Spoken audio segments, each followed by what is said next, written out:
Hey guys, Profe Pablo here, back with another Minecraft tutorial.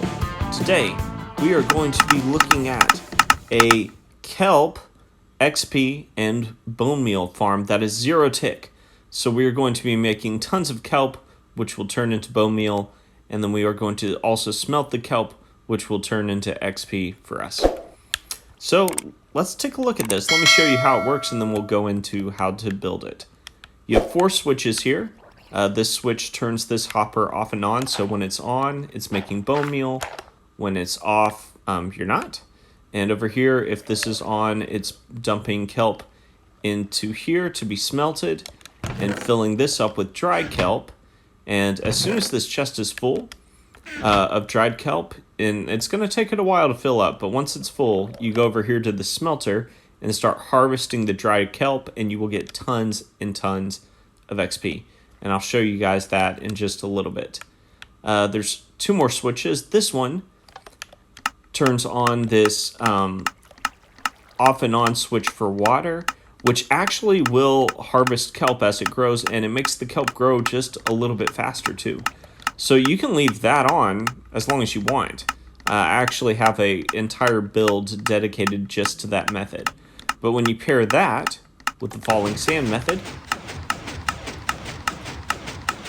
you get lots and lots of kelp. Now, again, this is the falling sand method. It is a little finicky.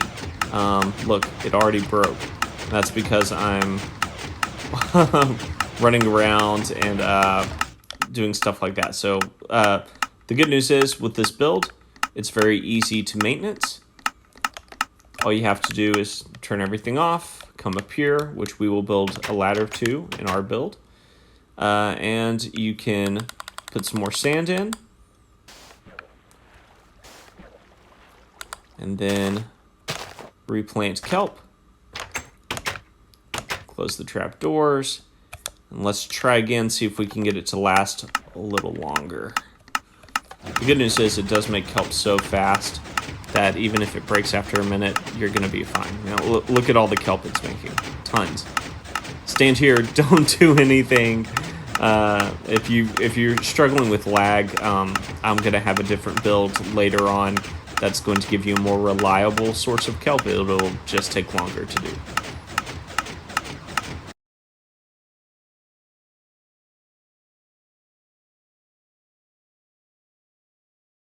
Okay, to start this build, you need to place down a double chest. That is for your cooked kelp. And then you will place a double chest 2 and a 2 block gap away from this one. Come behind each of these, crouch, and place a hopper and another hopper. On top of one of these, you're going to place a composter.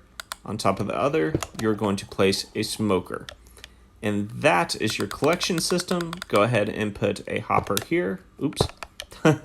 On top of the composter and on top of the smoker. From there, go ahead and put a double chest on top of here. Just like that. And then back here, you're actually going to place 3 hoppers. 2 of them going directly in to this double chest. And then one of them can be off to either one of the sides, but you're going to place 1 more. Just like that. Okay, now we are going to work on our kelp. So what you're going to do is come back 1, 2, 3 blocks and place a block down, put a gap, place another block down, and these blocks need to line up with each one of these hoppers. So you're going to do 1 there, 1 there, and 1 there. Then on this back row, place 3 sticky pistons, just like that. Place down sand on these blocks, 1, 2, 3. And now we need to do our repeater clock. For the repeater clock, we're going to place a block here, and a block here. Then you're going to place a redstone torch here, a redstone repeater here, and then a piece of redstone dust right there. That's going to create a repeater clock, but as you can see, it's only working for one of the pistons. So we're going to run this line of redstone back here just like this, so that it works for all three. Go ahead and place down a lever so you can turn this off and on. Okay, then you're going to need some more sand. So you crouch and place sand here. I crouch because it makes it easier to aim. There and there. And then you need to place one more row of sand on top of that. Then you're going to come back and cover this area in with blocks so that your sand doesn't move around a whole lot. And you can actually do the same thing back here in the back. You can do the same thing on the side as well. And over here on this side. Now I suggest leaving a gap here. We need some gap so that we can maintenance this thing if it breaks. Go ahead and fill in the other sides, the corners, to make a full tower.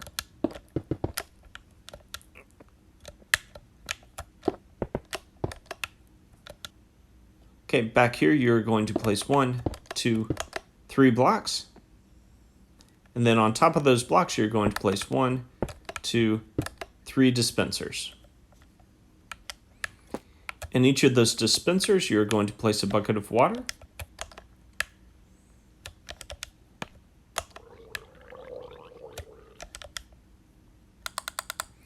Then you can start closing in these sides because we don't want any kelp or water to escape.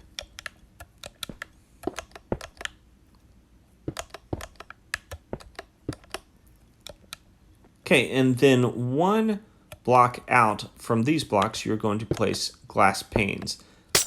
Here, here, all the way across. So you have a 1 block gap and then glass panes. And this just helps with the water flow. Let's go ahead and bring this out even further. And we are going to put glass blocks here to keep the water from escaping. Now, if this is too much build for you and you want to keep it a little bit tighter, another thing that you could do is put buttons on each one of these hoppers. Crouch, put the button, crouch, put the button, crouch, put the button.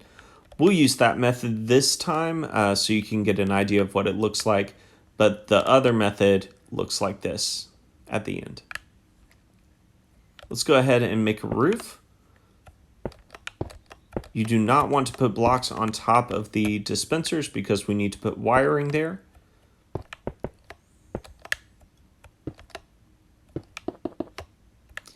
And I'm going to take this middle block, break it, and put some glowstone for lighting. Okay, we are going to make another repeater clock here, which is going to control the dispensers. You put a block here, here, and here. Put a redstone torch here. Put a redstone repeater going into the block that is going to have the redstone powder below it.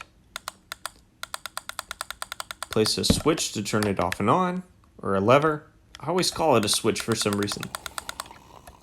And now we are going to run this signal up. So we're going to put a redstone torch, a block, a redstone torch, a block, and then we are going to run that signal from that block all the way to this end. But I'm going to start here in the end and run it back that way. There we go. So when you turn this, it should begin the process of dispensing water. And now you can plant your kelp. And notice because of the buttons, no water spills over. Come in here, plant your kelp. What I want to do is create some levers to turn these hoppers off and on. So we're going to take this block, bring it out this way. This block, bring it out this way. Place a lever here and a lever here. I'm going to turn both of them off, and we are going to turn on the falling sand method again.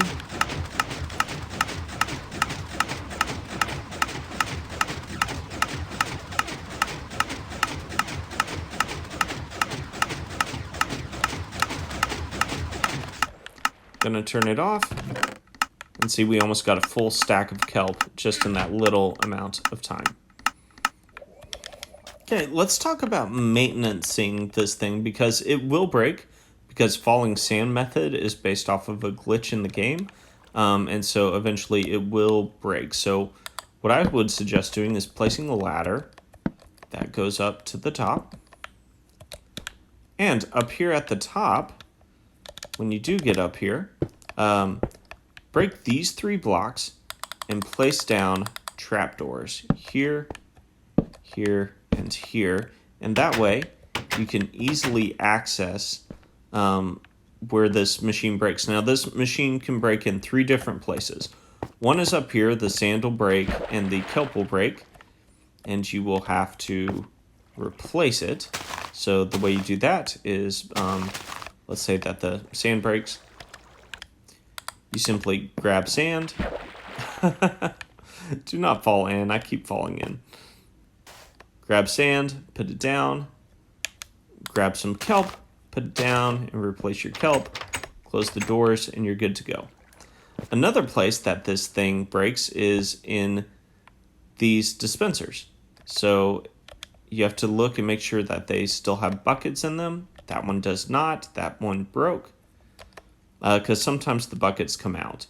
So what we need to do there, I believe, is put an empty bucket. Okay, and once that empty bucket is there, turn it back on. And yeah, it's working again. The last place that this thing breaks is there cannot be any sand over here underneath. So sometimes you're going to have to go over here by the repeater clocks and break any sand that has fallen down here, because that last bottom block has to be empty. So as you can see, this machine is extremely efficient.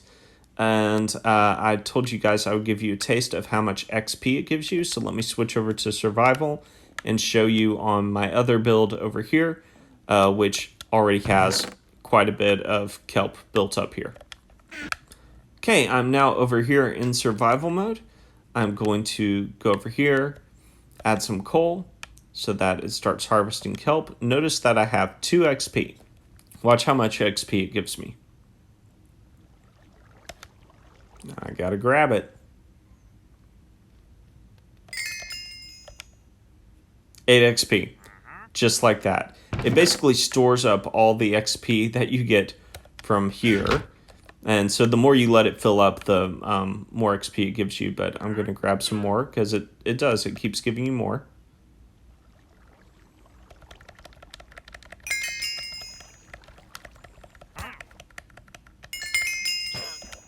Okay, I'm already up to 15 XP. So, and that was just in a short amount of time. No tricks again. It's saving up all the XP from the kelp that you've already smelted. So fill this bad boy up and get tons and tons of XP. And then also you can turn on this switch, leave it running AFK, and you will eventually get tons and tons of bone meal as well. Okay, I hope you guys enjoyed this build. Again, a very easy build. And thanks again for watching Profe Plays Minecraft.